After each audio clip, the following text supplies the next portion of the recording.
ሰቆቃወ ኦርቶዶክስ ዘኢትዮጵያ እግዚአብሔር ከሰማይ እስኪጎበኘንና እስኪመለከት ድረስ ዓይኔ ሳያቋርጥ ዝም ሳትል እንባ ታፈሳለች። ሁሉ አስቀድሞ በመላው ዓለም ለምትገኙ ኦርቶዶክሳውያን ወገኖቻችን እና ሰውን በሰውነቱ ለምታከብሩ ሁሉ ከእግዚአብሔር ከአባታችን ከጌታም ከኢየሱስ ክርስቶስ ጸጋና ሰላም ለእናንተ ይሁን። በዚህ ዘመን ኢትዮጵያዊ ሆኖ በኢትዮጵያ ተወልዶና አገሩን አውቆ ላደገ ሰው የአገሩ ሁኔታ የማያሳስበው የለም። ሁላችንም በገጠሪቱ ኢትዮጵያ ሆነ በከተማ ተወልደን አድገን በአንድም ሆነ በሌላ በኢትዮጵያውያን እናቶችና አባቶች ያልተደገፍንና በእነርሱ እርዳታ ያልተማርን የለንም። ስለዚህ ሁላችንም ላለንበት የበቃ ነው በእነርሱ ነው። በተለይም ኦርቶዶክሳውያን ካህናት በሀገሪቱ እየሆነ ያለው መከራ ይበልጥም ቅድስት ቤተ ክርስቲያንና ልጆቿ እየደረሰባቸው ያለው መከራ እንቅልፍ ከነሳቸው መካከል መሆን አለብን። ሁላችንም ባይሆን ብዙዎቻችን እንቅልፍ አልባ ሌሊቶች እያሳለፍን እንገኛለን። ብዙ ጊዜ የምንጽናናው ግን በቅዱሳን አበው ነቢያት የተነገሩትንና የተጻፉትን ቅዱሳት መጻሕፍቶችን ስናነብ ነው። እነርሱ በተናገሩት መልክ ልክ ባይሆንም ባስተላለፉት መልእክት ተመርኩዘን መልእክታቸውን በማስተላለፍ ጭምር ነው። ነቢያት በተሰጣቸው ሀብተ ትንቢት በሀገር ላይ መከራ እንደሚደርስ ከመከራ ለመውጣት እግዚአብሔርን በልቅሶና በዋይታ የጠየቁትን ስናነብና ስናስተውል ኢትዮጵያን እያዩ ያለቀሱ ሆነው እናገኛቸዋለን። የኛ ዓይን ኢትዮጵያን እግዚአብሔር ከሰማይ እስኪጎበኝና እስኪመለከት ድረስ ዝም ሳንልና ሳናቋርጥ እንባ እያፈሰስን እንገኛለን። የነቢያቱ መጻሕፍትን በማስተዋል ላነበበ ሰው በኢትዮጵያ እየተደረገ ያለው በዘመነ ነቢያት በእስራኤል የደረሰው ግልባጭ ሆኖ ያገኘዋል። በተለይም ሰቆቃወ ኤርምያስ ለዚህ አንዱ ማሳያ ነው። ነቢዩ አልቃሻው ወይም ሆደባሻው በመባል ይታወቃል። ይህን ስም ያሰጠው የዘመኑ መሪዎችና ሕዝቡም ሁሉ ያደርጉ የነበረው ዓመፅ ተከትሎ የሚመጣው መከራ በማየቱና ሐዘኑን በእንባ ስለገለጸና ይህንኑ እንባውን በጽሑፍ አስፍሮ ስላስነበበን ነው። እኛም አሁን ያለንበት ሁኔታ መገንዘብ ስንጀምር ላለፉት 40ና 50 ዓመታት የዘራው ክፉ ዘር በቅሎ አድጎ አፍርቶና ታጭዶ የመከራ ምርቱን እየሰበሰብን መሆኑን እንረዳለን። አሳዛኙ ነገር ግን ሁላችን መከራውን ተረድተን ከመከራው ለመውጣት እንዳንጥር አይምሯችን ፈዟል፣ ልባችን ደንዝዟል። ጊዜያችንና ዕውቀታችን መስጠት በሚገባን እውነት ላይ ከማሳለፍ ይልቅ በማይጠቅመውና ምንም ፋይዳ በሌለው ይባስም ብሎ ጉዳት በሚያመጣ ነገር ላይ ብዙ ጊዜ እናጠፋለን። አሁን ይህን እየጻፍኩ ያለው ለአይምሮ የሚከብዱ ብዙ አሰቃቂ መከራዎች በምድሪቱ እየተፈጸሙ እንደሆነ እየሰማንና እያየን ነው። እንስሳትን ለማረድ ይንሰፈሰፍ የነበረ ትውልድ የነበረባት ምድር ኢትዮጵያን መስዋዕት ማድረግ የየዕለት ተግባር ሆኗል። ኢትዮጵያውያን አካላቸው በቢላዋ እየታረደ፣ እግራቸው በምሳር እየተቆረጠ፣ ዓይናቸው እየወጣ፣ በድናቸው በጅብ ይበላል። መንግስታዊ ጭፍጨፋ ከዕለት ዕለት እየከፋ ነው። ተው የሚል ድርጅቱን የሚያወግዝ ቀርቶ ሐዘኑን የሚገልጥ መሪ እንኳን ልናገኝ አልቻልንም። በግፍ መገደላችሁም በጸጋ ተቀበሉና በየተራ ተሰዉ እየተባልን ነው። ግፍንና መከራን የሚያወግዝ ቢኖር ወንጀለኛ ተብሎ ይፈረጃል፣ ይከሰሳል፣ ተከሶም ወህኒ ይጣላል። ለእነዚህ እንዲያለቅሱ ላገዛዙ ላልተፈቀደላቸው ወገኖቻችን በእንባ የታጀበ ጸሎት ለፈጣሪያችን ማድረስ ይኖርብናል። ለዚህ ነው ይህንን ጦማር ሰቆቃወ ኦርቶዶክስ ዘኢትዮጵያ ብለን እንጠራው ዘንድ የተገደድነው። ነቢዩ ነገሩ ቢከብደውና እኛን ሆኖ ሰቆቃወ ኤርምያስ ብሎ ብዙ የእንባ ስንኞችን የዘረዘረው እኛም የእርሱን እንባ ተውሰን እንባችን እንደ ክረምት ጎርፍ እናወርዳለን እናነባለንም። መሐሪና ርኅሩኅ አምላካችን እግዚአብሔር ይሰማናል ብለንም እናምናለን። ነቢዩ ልቅሶውን የጀመረው እንዲህ በማለት ነው። ሕዝብ የሞላባት ከተማ በሌሊት እጅግ ታለቅሳለች፣ እንባዋም በጉንጯ ላይ አለ፣ የሚያጽናናት የለም። ወዳጆቿ ሁሉ ወነጀሏት፣ ጠላትም ሆኑባት፣ የራሷ ልጆች ሳይቀሩ ጠላት ሆኑባት ብሎ ሊጨምርበት ይችላል። ሰቆቃወ ኤርምያስ ምዕራፍ 1 ቁጥር 2 ነው። ይህ ሰቆቃወ የኢትዮጵያና የኢትዮጵያ ኦርቶዶክስ ተዋሕዶ ቤተክርስቲያን ነው። ምክንያቱም የራሷ ልጆች እርስ በርሳቸው ይበላላሉና ወንድም ወንድሙም በቢላዋ እያረደ ሲጫወት እያየች በዚህ ያላዘነች ያላለቀሰች ቤተክርስቲያን በምን ልታዝንና ልታነባስ ትችላለች? ኦርቶዶክሳውያን በየደረሱበት የሚታረዱ ከሆነና በምድሪቱ ወጣቶች በመንግስት አስተባባሪነት እርስ በርሳቸው የሚጨፋጨፉ ከሆነ የሰቆቃ ጊዜ ከማለት ውጭ ምን ብለን ልንጠራው እንችላለን? በየቀኑ ጆሮን ጭው የሚያደርጉ የጭካኔ ጥግ ከታየ ከዚህም በላይ የሚያስለቅስ ምን ሊመጣ ይችላል? ክቡር የሆነው የሰው ልጅ አውሬ ሆኖ ራሱን ሲበላ ከማየት የበለጠ ቅስም ሰባሪና አሳዛኝ ነገር ከቶ ሊገለጥም ይችል ይሆን? ነቢዩ የእንባው ጅረት ሊቆምለት ባለመቻሉ የሚያለቅስበትን ምክንያት በበቂ መልኩ ዘግቧል። ዓመት በዓል የለም፣ ቤተ መቅደስ ፈርሷል፣ ካህናት ታርደዋል ይልና ወደ ዓመት በዓል የሚወጣ የለምና የጨወን መንገዶች አለቀሱ፣ በሮቿ ሁሉ ፈርሰዋል፣ ካህናቶቿ እየጮሁ ያለቅሳሉ፣ ደናግሎቿ ተጨነቁ፣ እርሷም በመሬት ላይ አለች። ሰቆቃወ ኤርምያስ 1:4 ነው። ሁሉም ዋይታ ነው። ካህናቱ በጩኸት እየተጨነቁ ናቸው። ዓመት በዓል የሚባል ነገር ሊታሰብ አይችልም። የቤተ መቅደሱ በሮች የፈራረሱ ሲሆን ምዕመናን በእንባ እየታጠቡ የሚውሉና የሚያድሩ መሆናቸውን አብራርቷል። ነቢዩ አሁንም ኢየሩሳሌምን ጭንቀቷን ሲተነትን የኢትዮጵያ ኦርቶዶክስ ተዋሕዶ ቤተ ክርስቲያንን እያሰበ ይመስላል። ኦርቶዶክስ መሆን እርግማን እስኪመስል ድረስ የመከራ ዶፍ በአገልጋዮችና በምዕመናን ላይ እየወረደ ነው። ኦርቶዶክሳዊ ተዋሕዶ ቤተ ክርስቲያን አጽናኝና ፍታታ ትጮኻለች። ነቢዩ ለእስራኤል የተናገረው ለእኛ ሆኖ እናገኘዋለን። እኛም እሱን ተገብረን መከራውን ሲገልጥም እንዲህ ይላል፣ የሚያጽናናኝ ነፍሴንም የሚያበረታታ ከኔ ርቋልና ስለዚህ አለቅሳለሁ፣ ዓይኔ ውሃ ያፈሳል። ጠላት በርትቷልና ልጆች ጠፍተዋልና ሰቆቃወ ኤርምያስ 1:16 ብሏል። ነቢዩ ለእስራኤል ሲያነባ ክፉና በጎ ቀኝና ግራ የማያውቁ ሕፃናት ደም ሲፈስ አካላቸው የአውሬ ቀለብ ሲሆን እያየና በቅርቡ በአርሲ ከሕፃን እስከ አዋቂ በአንድ ቤት የታረዱትን ኦርቶዶክሳውያን በሩቅ እየተመለከተ መሆን አለበት። ይህን ከባድ ሐዘን በእንባው ሲገልጸው ሕፃኑና ጡት የሚጠባው በከተማይቱ ጎዳና ላይ ሲዝሉ ዓይኔ በእንባ ደከመች፣ አንጀቴም ታወከ። ስለ ወገኔ ሴት ልጅ ቅጥቃጤ ጉበቴ በምድር ላይ ተዘረገፈ። ሰቆቃወ ኤርምያስ ምዕራፍ 2 ቁጥር 11 ይላል። መሬቱን የሚያርስበት ሰላም አጥቶ እየተደበቀ አርሶ የበቀለለትን ቡቃያ የጨካኞች ወታደር በእሳት አቃጠሉበት። ይህም አልበቃህ ብሎ ጨካኝ ወታደሮች እናቱንና መነኩሴ አያቱን በደቦ ደፍረው ገለውበት፣ የቤቱን ሀብት ዘርፈው ወስደውበት ብቻውን የቀረ ልጅ እንዲሁም በወለጋ እናቱ ተገላ ከአስከሬኑ ጋር ሆኖ ያለቅስ የነበረ ልጅ አይቷል። የነቢዩ እንባ መጉረፉን ቀጥሏል።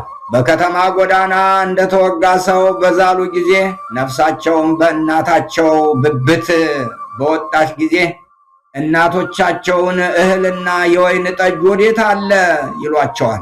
ሰቆቃወ ኤርምያስ ምዕራፍ 2 ቁጥር 12 ነው ማለት። የሚበላ የሚጠጣ ጠፍቶ በረሃብ ጣር የሚሞቱ ኢትዮጵያውያን ብዛት እናታቸው እንዳትቆጥራቸው እሷም ተገድላለችና ትውልድ ይቁጠረው። በነቢዩ ዘመን የነበሩ አይሁድ ይመሩት የነበረው የመከራ ሕይወት ዛሬ በኢትዮጵያ ሚሊየን እናት አባቶች እና ልጆች ታሪክ ሆኗል። ነቢዩ ኢየሩሳሌም ኢትዮጵያን አጽናኝ ፈዋሽ እንደሌላት ሲተነብይ የኢየሩሳሌም ሴት ልጅ ሆይ ምን እመሰክርልሻለሁ? በምንስ እመስልሻለሁ?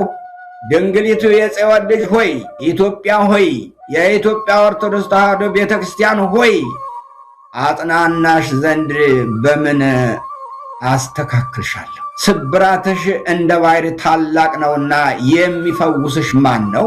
ሰቆቃወ ኤርምያስ 2:13 ብሏል። የሚፈውስ ጠፍቶ ምድር በመከራ ባህር ተውጣለች እንዳለ ነቢዩ ዛሬም እኛ ይህንኑ እንላለን። በራሳቸው ፈቃድ ማስተዋላቸውን የሸጡ ራሳቸውን በሰበሩ ተሰብረናል ባዮች የምድር ስብራት የሚያመጣውን መከራ መገንዘብ የተሳናቸው ለራሳቸው ጥቅም ብቻ የቆሙ ማህበረሰብን ለድህነት የሚዳርጉ በድሃ የሚዘፍኑ በሞት የሚሳለቁ ድሃ ሲያዩ የሚፈነድቁ ለክብር ያበቃቸውን ሕዝብ የሚንቁና ወደ ድህነት ጉድጓድ የሚጥሉ ጨካኝ መሪዎች በሆኑበት ምድር ላይ ይህን ማለት እንዴት ይነስ? ዛሬ ሰቆቃ ኦርቶዶክስ ዘኢትዮጵያ ብንል የሚሞግተን ማን ነው? አልቃሻው ነብይ እስራኤል ኢትዮጵያን ከእንቅልፏ እንድትነቃ እንዲህ እያለ በእንባ ይቀሰቅሳታል። ዛሬም እኛ ይህን እንላለን። ተነሽ፣ በሌሊት በመጀመሪያ ክፍል ጩሂ፣ በጌታም ፊት ልብሽን እንደ ውሃ አፍስሺ።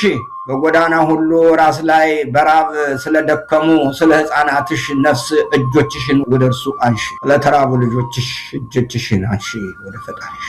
ይህ ቃል በዚያ ዘመን ለነበሩ ሆነ ለእኛ አገር ባለስልጣናት ፖለቲካ ነበር። የእኛዎቹ ጉዶችም ፖለቲካ ነው ይሉናል። በዚህም ምክንያት እስራኤላውያን ኤርምያስን አስረው ከውሃ ጉድጓድ ጨምረው አሰቃይተውታል። የኢትዮጵያ ገዦችም ደግሞ ኤርምያስ መሰል መምህራንን በጨለማ ቤት እያሰሩ ያሰቃዩቸዋል። በተለይ እውነት የሚናገሩ ከሆነ ቦታ የላቸው። የጊዜ ጀግኖች ገዦቻችን መገንዘብ የሚኖርባቸው በዚያ ዘመን የነበሩ መሪዎች ልክ እንደናንተው እንደነበሩ ነው። አሳዛኙ ነገር ግን ምንም ቢዋሹ ከፈሩት ጥፋት አላመለጡም። ለእናንተ ያየነውንና የምንኖረውን እውነት መናገር መግለጽ ፖለቲካ ነው።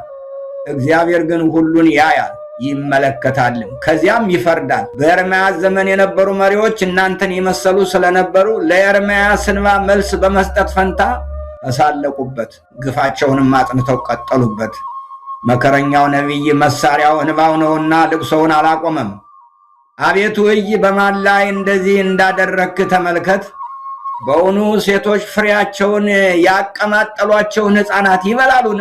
በውኑ ካህኑና ነቢዩ በጌታ መቅደስ ውስጥ ይገደላሉን? ሰቆቃወ ኤርምያስ 2:20 ነው ሲል እግዚአብሔርን ይጠይቃል። እንዲህ አይነት መከራ ከኢትዮጵያ በቀር በማን ደርሶ ያውቃል? ይህ አይነት መከራ ሲፈጸም ዝም ማለታችን መገደል መሰቃየቱ ተስማምቶን ይሆን? እናቶች በድህነት አቅማቸው ጦም እየዋሉና እያደሩ ያሳደጓቸውን ያስተማሯቸውን ጧሪ ልጆቻቸውን በግፍ ተገድለው አውሬ እንዲበላቸው ዱር ተጥለው የአውሬ ሲሳይ ሲሆኑ፣ ካህናቶቻችን በቤተ መቅደስ ሲገደሉ የምዕመናን እረኛ የሆነ እኛም ሆነ ልጆቻችን ዝምታችን የጤና ይሆን? ስለ ግፉ ኢትዮጵያውያንና ኦርቶዶክሳውያን እንዲህ ስንል እንጠይቃለን። አይነተ ብዙ የሆነው መከራ በሌላ ሀገር ተደርጓልን? የአገር መከላከያ ሰራዊት ይጠብቅ ይገባ የነበረውን ሕዝብ እየገደለ አካላቸውን በሳንጃ እየበጣጠሰ ሲጥል የታየበት ሀገር አለን? ይህን የሚነግረኝ የታሪክ ሰው ይኖር ይሆን? እንዲህ አይነት ማሰቃየት በዜጋው ቀርቶ አገርን በወረረ ጠላት ላይ እንኳን ሊፈጸም አይገባም ነበር። የራስን ሕዝብ በእምነቱ ለይቶ መፍጀት ያውም በ21ኛው ክፍለ ዘመን የመጀመሪያው ሳይሆን ይቀራል ብላችሁ ነው? ይህስ ያላስለቀሰ ምን ሊያስለቅስ ይችላል? ነቢዩ በተሰጠው ሀብተ ትንቢት የዛሬዋን ኢትዮጵያ ሲመለከት ምንም አይነት ተስፋ ሊያገኝ አልቻለም። መሪዎች ልብ ገዝተው ለእግዚአብሔር የሚታዘዙ አይደሉም። የእነሱም ፈቃድ ፈጻሚዎች ደግሞ በትዕቢት እየበረቱ ናቸው። ለዚህ ነው ብላቴናውና ሽማግሌው በመንገዶች ላይ ተጋደሙ፣ ደናግሎችና ጎበዛዝት በሰይፍ ተገድለዋል ያለው። እየሆነ ያለው በትኩረት ለተመለከተው የሰው ዘር የሚቀር አይመስልም። በኩራት የሚያሳዩንና በድሃው ገበሬ ላይ የሚተኩሱት የጀምላ ጨራሽ መግደያ መሳሪያዎች የሚነግሩን በኢትዮጵያ ምድር የሰው ዘር የሚተርፍ አለመሆኑን ነው። ወገናቸውን ገለው በቴሌቪዥን መስኮት ብቅ እያሉ የሚፈክሩ የጦር ጀነራሎች ማየት ከጀመርን 7 ዓመታት ተቆጠሩ። የሚነግሩንን የሟች ቁጥር ብንደምር የሚያኮራቸው ሳይሆን የሚያሳፍራቸው፣ በጦር ወንጀለኝነት የሚያስጠይቃቸው ይሆናል። የድሃ ልጆችን ገድለው አውሬ እያስበሉ ልጆቻቸውን ግን ሚሊዮን ብሮች አውጥተው ድል ባለ ሰርግ ይድራሉ። እንደ ጭካኔያቸውና ፉከራቸው ዝግጅታቸው የእግዚአብሔር ምሕረት ባይኖር ኑሮ ማን ይተርፍ ነበር? እንደ ዛሬዎቹ የሀገራችን ሃይማኖት መሪዎች ሁሉ በዚያ በነቢዩ በኤርምያስ ዘመን በሚገደሉ ወገኖቻቸው የሚተባበሩ ነቢያት ነበሩ። ነቢዩ ኤርምያስ ወደ እግዚአብሔር ተመለሱ፣ መዓት መጥቷል ሲል አይደለም ድል እያደረግን ነው፣ ብልጽግና ነው እያሉ ይሰብኩ ነበር። አሁንም በምድራችን የዘመኑ ወንጌላውያን ነን ባዮች ኦርቶዶክሳውያንን ሲገድሉ ሊገደሉ ይገባቸዋል። እኛን ሲያሳድዱ ነበር። ጊዜው የነርሱ የመገደል ዘመን ነው። በሚገደሉ ኦርቶዶክሳውያን የሚያገባኝ የለም።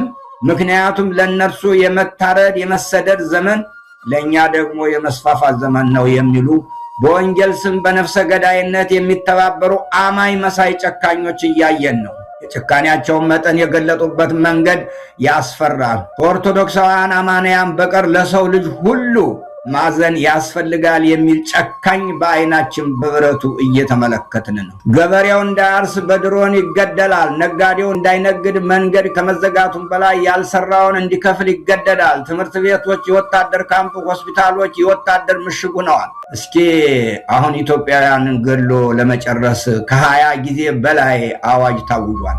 በመቶ ሺዎች ተገድለዋል። ለሃይማኖታቸው ተሰውተዋል። በሚሊዮኖች የሚቆጠሩ ወገኖቻችን በረሃብ አለንጋ እየተገረፉ ከሞት ጋር እየታገሉ ነው።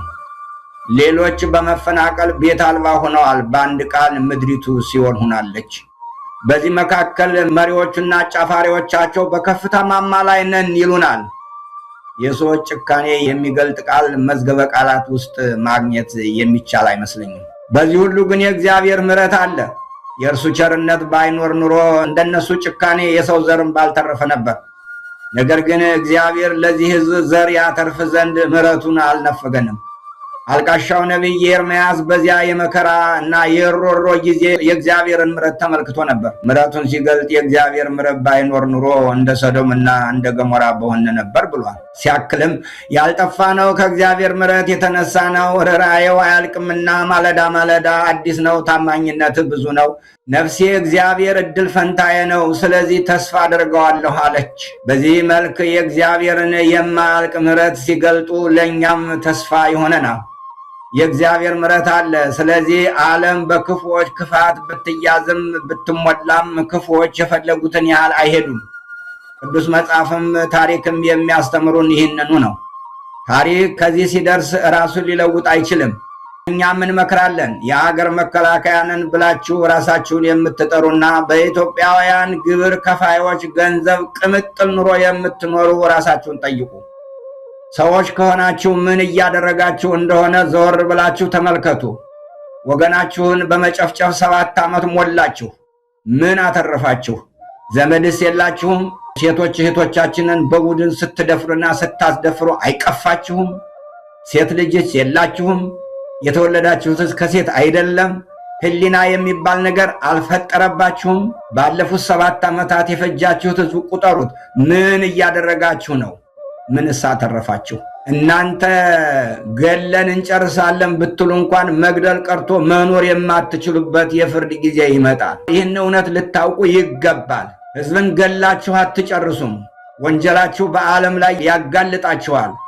የምትሰሙኝ ከሆነ ልንገራችሁ፣ የመጸጸቻና ንስሐ የመግቢያ ጊዜያችሁ አሁን ነው። ሳይመሽባችሁ ተመለሱ። እንዲሁም አንተ በ5000 ብር እየተገዛህ እህትህን፣ እናትህን፣ አክስትህን የምታስደፍር በጠቅላላ ሕዝብህን የምታስገድል የመመለሻ ጊዜ እግዚአብሔር ሰጥቷል። ተመለስ። የምትበላው እንጀራ ያንቀሃል። የድሆች ጩኸት ጸባዖት ላይ ደርሷል። እምቢ ካልክ ግን ፍርድ ይመጣል። እኛም ወደ እግዚአብሔር እንጮሃለን፣ እናለቅሳለን፣ እርሱም ይሰማናል። እናንተ በሕዝብ ተወካዮች ምክር ቤት የምትኖሩ ሴቶች እህቶቻችን እዚያ ጉባኤ ላይ ይህን ታሪክ ስትሰሙ ምን ይሰማችኋል? ተመልሳችሁ ቤታችሁ ሄዳችሁ ምግብ ትበላላችሁ? ቤታችሁ ቁጭ ብላችሁ ምግብ ትሰራላችሁ? ከሰው ጋር ታወራላችሁ? ከልጆቻችሁ ጋር ትጫወታላችሁ? አስቡ። ይሄ የውርደት ጊዜ ነው። እኛም እንላለን፣ አቤቱ የሆነብንን አስብ፣ ተመልከት፣ ስድባችንም እይ። ርስታችን ለእንግዶች ቤታችንም ለሌሎች ሆኑ። ድሃ አደጎችና አባት የሌለን ሁነናል። እናቶቻችን እንደ መበለቶች ሁነዋል። ውሃችን በብር ጠጣን፣ እንጨታችን በዋጋ ገዛን። አሳዳጆቻችን በአንገታችን ላይ ናቸው። እኛም ደክመናል፣ እረፍትም የለም። ሰቆቃወ ኤርምያስ 5:1-6 ነው። በመጨረሻም ለአምላካችን እንዲህ እንጮሃለን፣ ማረን አቤቱ ማረን፣ ንቀትን እጅግ ጠግበናልና። የባለጠጎች ስድብና የትዕቢተኞች ንቀት ነፍሳችን እጅግ ጠገበች። መዝሙረ ዳዊት መዝሙር 122 ቁጥር 22 23። አምላካችን ስማን። በመጨረሻ የሞቱ ኢትዮጵያውያንን የተሰዉ ኦርቶዶክሳውያንን ገነት መንግሥተ ሰማያት ያውርስልን። የተጎዱ ወገኖቻችን ያጽናናልን። የቆሰሉ ልጆቻችን ፈዋሴ ዱያን ኢየሱስ ክርስቶስ ፈውስ ይስጣቸው። አምላካችን ኢትዮጵያ ሆይ እግዚአብሔር ያጽናሽ። ኦርቶዶክስ ተዋሕዶ ሆይ ለእምነትሽ የሚጋደሉ አባቶች፣ እናቶች፣ ልጆች፣ እህቶች ይስጥሽ፣ ያድልሽ። አምላካችን እግዚአብሔር አገራችን ኢትዮጵያ ከጥፋት ቤተክርስቲያናችን ከመከራ ጠብቅልን። ወስብሐት ለእግዚአብሔር። አነሳስቶ ላስጀመረን አስጀምሮ ላስፈጸመን ለአምላካችን ክብር ምስጋና ይግባው። አምላካችን እግዚአብሔር የሞቱትን ነፍሳቸውን ይማር፣ የታሰሩትን ይጎብኝ፣ ለተሰደዱት አገር ይሁንላቸው፣ ለታመሙት ፈውስ ይስጣቸው። ክብርና ምስጋና ለተቀደሰው ስም ይሁን ዛሬም ዘወትርም ለዘላለሙ አሜን።